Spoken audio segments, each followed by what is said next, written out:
ایلیا نامی ایک باغبان تھا۔ اس کے باغ میں یوحنا نامی چرواہے کی بکریاں بے خبری کی وجہ سے گھس آئیں اور باغ کو خراب کر گئیں۔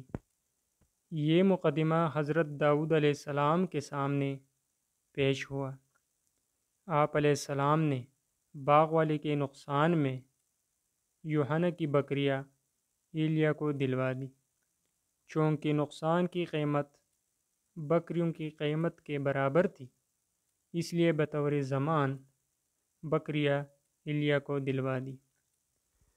بعض مفسرین نے باغ کے بجائے کھیت کا ذکر کیا ہے۔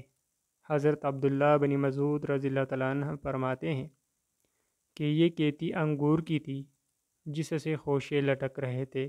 ابن کثیر۔ حضرت ابن عباس رضی اللہ تعالیٰ عنہما فرماتے ہیں کہ حضرت داؤد علیہ السلام کا یہ فیصلہ سن کر بکریوں والے اپنی بکریاں دے کر صرف کتوں کو لے کر واپس جا رہے تھے کہ حضرت سلیمان علیہ السلام نے ان سے پوچھا کہ تمہارا فیصلہ کیا ہوا؟ انہوں نے خبر دی تو آپ علیہ السلام نے فرمایا کہ میں اگر اس جگہ ہوتا تو اس طرح فیصلہ نہ کرتا۔ ابن کثیر۔ جب اس کی اطلاع حضرت داؤد علیہ السلام کو ملی تو انہوں نے حضرت سلیمان علیہ السلام کو بلا کر پوچھا کہ اگر یہ معاملہ تمہارے سپرد کیا جائے تو تم اس میں کیا فیصلہ کرو گے؟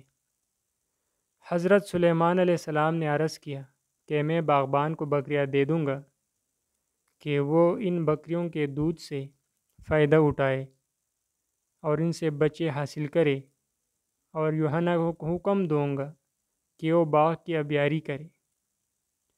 جب باغ اپنی اصلی حالت پر آ جائے تو وہ باغ یا کھیت اصل مالک کو لوٹا کر اپنی بکریاں اس سے حاصل کر لے۔ اس پر حضرت داؤد علیہ السلام نے حضرت سلیمان علیہ السلام کا فیصلہ نافذ کر دیا۔ حضرت داؤد علیہ السلام نے ایک شرعی فیصلہ کیا تھا اور حضرت سلیمان علیہ السلام نے صلح کا طریقہ اختیار کیا تھا۔ ارشاد باری تعالیٰ ہے۔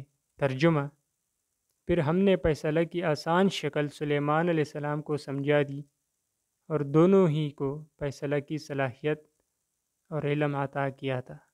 اگر آپ کو یہ ویڈیو پسند آئی ہو تو برائے مہربانی ہمارا چینل سبسکرائب کرے تاکہ اسی طرح اور بھی ویڈیو آپ تک پہنچ سکے۔ شکریہ، مہربانی۔